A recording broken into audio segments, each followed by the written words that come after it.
Olá, boa noite para você. O plenário do Supremo Tribunal Federal decidiu nesta quinta-feira, por 7 votos a 4, permitir que empresas contratem serviços terceirizados para atividades fim. A repórter Carla Lucena acompanhou a sessão de hoje e ao vivo tem os detalhes para a gente. Boa noite, Carla.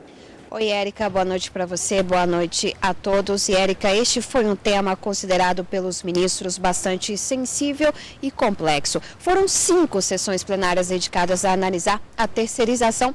2 principais pontos: direitos dos trabalhadores por um lado e pelo outro o direito das empresas de livre concorrência e também de livre iniciativa. Prevaleceu então a conclusão por 7 votos de que as empresas podem sim contratar serviços terceirizados, inclusive para aquelas atividades principais das empresas, conhecida como atividade fim. Os principais argumentos foram fluxo de economia e também a possibilidade de poder gerar novos postos de trabalho.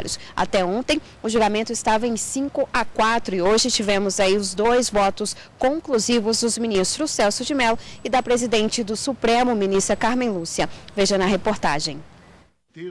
O ministro Celso de Mello foi o 6º a votar a favor da terceirização. O decano disse que esse modelo de contratação se tornou um fenômeno amplamente difundido na economia e contribui para estruturar as empresas. Também destacou que é importante a livre iniciativa até para a garantia de novos postos de trabalho. A terceirização, notadamente em face de sua nova e recente regulação normativa, não acarreta, segundo penso, a temida precarização social do direito do trabalho, nem expõe o trabalhador terceirizado a condições laborais adversas que possam reeditar em inaceitável retrocesso social anacrônicas situações de insuportabilidade jurídica e social em desfavor desses mesmos trabalhadores. As regras trabalhistas se mantêm preservadas e perfeitamente aplicáveis na terceirização,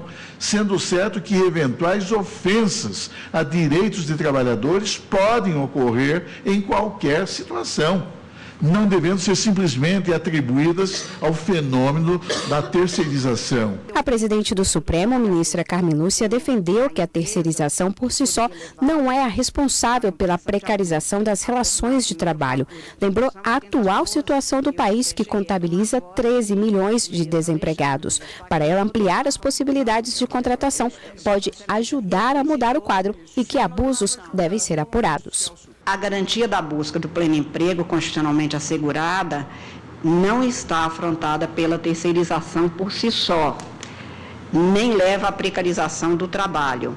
Se não permitir a terceirização garantisse por si só o pleno emprego, nós não teríamos o quadro brasileiro que temos nos últimos anos, com este número de desempregados, que isto sim afronta a dignidade de todo aquele que, precisando, procura um emprego e não encontra muitas vezes forma de trabalho. Antes de concluir o julgamento, os ministros aprovaram a tese do recurso, já que ele tem repercussão geral e é essa a conclusão que vai direcionar as ações julgadas sobre a terceirização em outras instâncias. Mais de 200 processos estavam aguardando essa decisão. E em seguida, os ministros começaram a julgar um recurso apresentado pela deputada federal Maria Auxiliadora Seabra Rezende, mais conhecida como professora Dorinha. Ela foi condenada em 2016 pela primeira turma aqui do STF por dispensa de licitação e superfaturamento na compra de livros didáticos no estado de Tocantins, enquanto ela era secretária da Educação entre os anos de 2002 e 2004. Veja agora na reportagem como foi o início do julgamento deste recurso em ação penal. Na sessão, os advogados da deputada federal pediram a absolvição dela, condenada a 5 anos e 4 meses. Alegaram que a parlamentar não cometeu os crimes citados. Por outro lado, a Procuradora-Geral da República disse que não houve nenhuma irregularidade na condenação. Ressaltou que está comprovado o superfaturamento por meio de perícia e pediu a imediata execução da pena. São valores que se aproximam, valores nominais que se aproximam da ordem de 5 milhões de reais. O Ministério Público entende que, em primeiro lugar, a culpabilidade está demonstrada nos diferentes atos, na sequência dos atos atribuídos à ré e provados nesta ação penal, que demonstram de forma muito clara que ela agiu de modo doloso, com interferência direta no desfecho do procedimento de inexigibilidade das 7 licitações e ainda também praticou atos relativos ao acréscimo do preço final de cada um dos 5 contratos, de modo a caracterizar o sobrepreço. E a consultora jurídica da TV Justiça, Karina Zucolotto, tem outros detalhes da sessão para a gente. Boa noite, Karina. Boa noite, Érica. Bom, nesse caso que a gente estava vendo, os ministros na turma mantiveram a condenação, mas no plenário ela foi absolvida, né? Num julgamento que se realizou há exatos 2 anos, no dia 30 de agosto de 2016, a primeira turma condenou a deputada federal por 2 crimes. E, em razão de um deles, veio o recurso a ser julgado na sessão plenária de hoje. E, ao final, os ministros, por maioria, acabaram absolvendo a deputada federal por entender que não haviam provas suficientes. Mas, no voto do ministro Ricardo Lewandowski, relator desse recurso que teve julgamento na sessão desta tarde, ele iniciou seu voto falando das preliminares hipóteses que poderiam não levar o plenário a julgamento de mérito desses embargos. Mas, por maioria, ficando vencido apenas o ministro Marco Aurélio, rapidamente foram superadas todas essas preliminares e o julgamento foi realizado. No voto de mérito, o primeiro passo do ministro Ricardo Lewandowski foi delimitar qual era o objeto desses embargos infringentes, desse recurso, já que a deputada, em 30 de agosto de 2016, teria sido condenada por 2 crimes.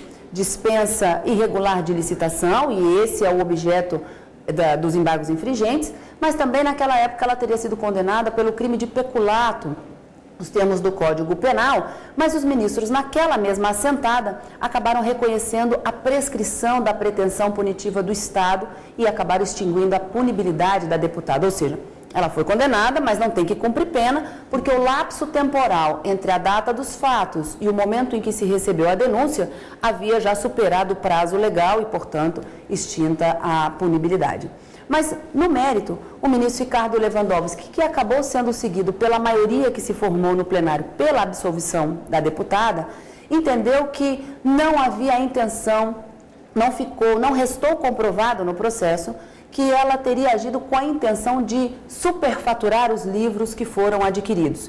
E, em vários pontos, ele acaba refutando os argumentos trazidos pela Procuradoria-Geral da República. Então, em um dos pontos, ele diz que ela teria adotado todos os procedimentos de cautela dentro do processo licitatório, de acordo com a Lei 8.666, que um dos pontos que comprovam isso é que ela teria submetido a consulta à Procuradoria do Estado e que disse que, efetivamente, os preços que haviam sido buscados eram preços compatíveis ao valor de mercado desses livros e que, portanto, não haveria superfaturamento e que poderia haver a dispensa da licitação, que seria preciso a necessidade da configuração do dolo, que não estava presente, já que na forma culposa não poderia haver a condenação, que não havia nenhuma prova de relação entre ela e os sócios das empresas fornecedoras, e nenhuma forma que de uma certa maneira, indicava que ela teria escolhido os livros, já que uma comissão teria sido formada de pedagogos para a escolha dos livros, enfim. Ele acaba refutando todos os argumentos da acusação, levando à conclusão de que, nesse caso, deveria ser absolvida a deputada federal, e esse foi o resultado final, com a maioria formada, ficando vencidos apenas os 3 ministros que, na turma, à época do julgamento, a condenaram. Ministro Luiz Roberto Barroso, ministro Edson Fachin, ministro Marco Aurélio, àquela época relator da ação penal. Tá ótimo, Karina. Obrigada pela participação por hoje. Eu que agradeço. Até semana que vem. Até.